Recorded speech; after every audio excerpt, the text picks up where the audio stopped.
नमस्कार, मेरा नाम है ब्यूटी गिरी और आप देख रहे हैं न्यूज वॉच भारत। इसी साल बिहार में चुनाव होने हैं और चुनावी साल के कारण सभी नेता, सभी पार्टियां अपनी एड़ी चोटी की जोर लगा रही हैं और हर संभव कोशिश में है कि बिहार का किला फतेह कर लिया जाए। इसी में एनडीए ने अपना टारगेट 225 सीटों का रखा है, लेकिन इसे जीता कैसे जाए उसकी रणनीति पर लगातार मंथन हो रहे हैं और इसी मंथन के लिए अमित शाह बिहार पहुंच रहे हैं आज ही शाम को। वहीं कल रविवार को गोपालगंज में उनकी बड़ी जनसभा है, वहां संबोधित करेंगे। लेकिन गोपालगंज में पहुंचना एक बड़ी खास बात ये निकल कर आ रही है और ये इसलिए माना जाता है क्योंकि वो लालू यादव का गृह क्षेत्र है, लालू यादव का घर है वो गोपालगंज, और घर है तो अच्छी पकड़ ऑब्वियसली होती ही है। अमित शाह का ऐसे में गोपालगंज जाना, इसके पहले बागेश्वर बाबा का आना, उस राज्य में जो जाति में बटा हुआ है कहा जाता है, वहाँ जाकर हिंदुओं को एक करना, ये सब गोपालगंज में क्या मैसेज देता है समझेंगे हमारे सीनियर जर्नलिस्ट भाटी सर से। सर, क्या कहेंगे?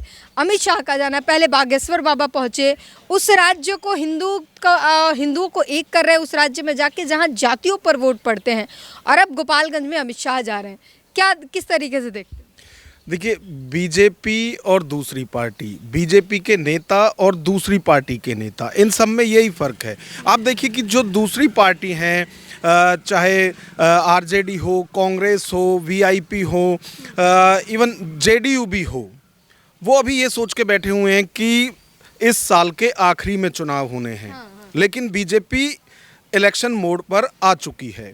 आप देखिए कि अमित शाह, जिन्हें कि बीजेपी का चाणक्य भी कहा जाता है, वो बिहार जा रहे हैं। तो आप समझिए कि जो संडे को रैली होने वाली है गोपालगंज में, वो चुनाव का शंखनाद है। वो अपने कार्यकर्ताओं को एक मैसेज देने जा रहे हैं कि ये रैली भले ही गोपालगंज में हो रही हो, लेकिन पूरा बिहार, जो उनका काडर है, जो उनके कार्यकर्ता हैं, वो तैयार हो जाएं, कमर कस लें चुनाव के लिए। दूसरा, अब जब वो वहाँ जा रहे हैं तो जब कोई बड़ा नेता किसी स्टेट में जाता है तो, और जिनकी सरकार भी केंद्र में हो, तो वहाँ की जनता को, वहाँ के जो नेता हैं, उनको एक उम्मीद होती है कि अगर मंत्री जी आ रहे हैं तो बिहार को मिलेगा क्या। तो वो कल 823 करोड़ की जो परियोजनाएं हैं, उद्घाटन भी करेंगे और शिलान्यास भी रखेंगे आगे के लिए। तो आप देखिए कि एक मैसेज देने की कोशिश की जा रही है, जो बार बार बीजेपी कहती है डबल इंजन की सरकार।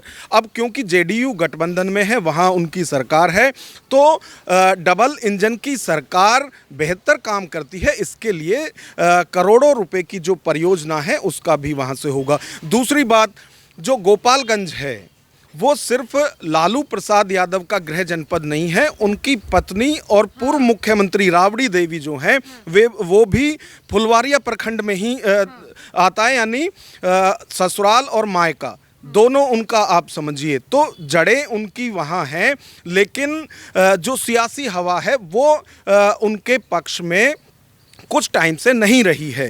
तो ये एक अलग चीज़ है। लेकिन जब अमित शाह जा रहे हैं, चुनाव का शंखनाद आप वहाँ कल से समझ लीजिए, और ये भी मान के चलिए कि जो दूसरी पार्टी हैं, यदि वो एक्टिव मोड पर नहीं आती हैं तो बहुत पीछे छूट जाएंगी। अच्छा, इसमें एक चीज़ और, जैसे एनडीए ने टारगेट रखा है 225 सीटों के जीतने का, और उसी पे एक बड़ा मंथन भी होने वाला है अमित शाह के आने के बाद। साथ ही अमित शाह का ये कहना कि उत्तर प्रदेश में राम मंदिर तो बनवा दिया, अब बिहार में जानकी मंदिर भी बनवाएंगे। तो ये किस तरफ जा रहा है और क्या इसका फ़ायदा भी होगा? देखिए, बीजेपी की जो राजनीति है वो हिंदुत्व की राजनीति रही है, इसी की सियासत वो अपने जब से नींव रखी गई है बीजेपी की, उससे पहले से उनका यही एजेंडा रहा, और विपक्ष उनके लिए कहता भी है, उन्हें सांप्रदायिक भी बोला जाता है। तमाम तरह के जो वार हैं वो उन पर किए जाते हैं कि ये जो देश की जनता है इनको धर्मों में तोड़ते हैं। तो उस सब को से लड़ते हुए 2 सीट से और आज वो सत्ता तक पहुँचे हैं, और ना सिर्फ सत्ता तक पहुंचते हैं बल्कि आप देखिए कि तीसरी बार बीजेपी गठबंधन की सरकार केंद्र में बनी है। और जब अमित शाह वहां जा रहे हैं, आप ये देखिए कि आज वो शाम को वहां पहुंच जाएंगे 8 बजे।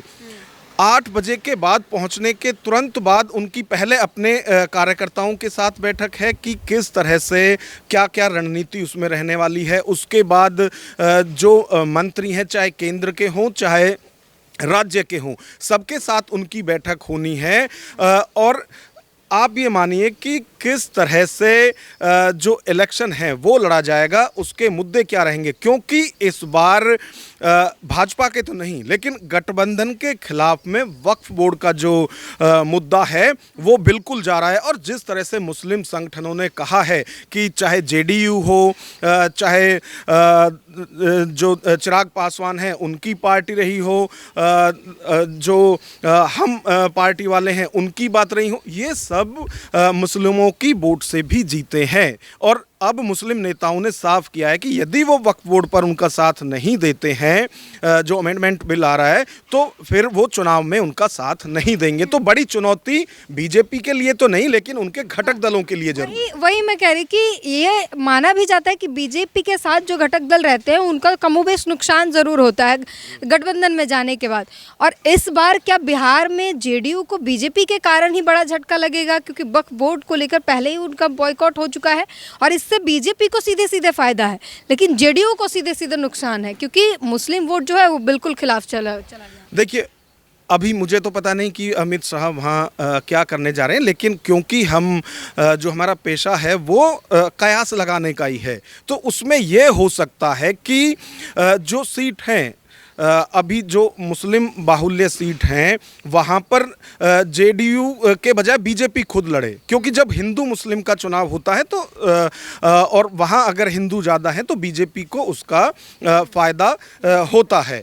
तो इन सब चीज़ों को देखकर हो सकता है कि कुछ सीट इधर से उधर जो घटक दल हैं उनकी की जाए। इन सब पे चर्चा हो सकती है, लेकिन देखिए अंतिम फैसला बीजेपी और जो उनके घटक दल हैं उनको ही लेना है कि कौन कहां से चुनाव लड़ेगा। लेकिन ये निश्चित है कि इस बार वक्फ बिल जो है उससे जो मुस्लिमों की वोट है वो चाहे जेडीयू हो चाहे चिराग पासवान हो, उनको उसका नुकसान जरूर इस चुनाव में हो सकता है। जी बिल्कुल, तो ये साफ जाहिर हो रहा है। और अमित शाह का बिहार में जाना, बार बार जाना, गोपालगंज में जाना, और एक अगर ट्रैक रिकॉर्ड उठाकर देखा जाए तो स्टडी किया जाए, अमित शाह जहाँ भी जाते हैं वहाँ के जो रिज़ल्ट है वो बाकियों के मुकाबले बेहतर निकल कर आते हैं।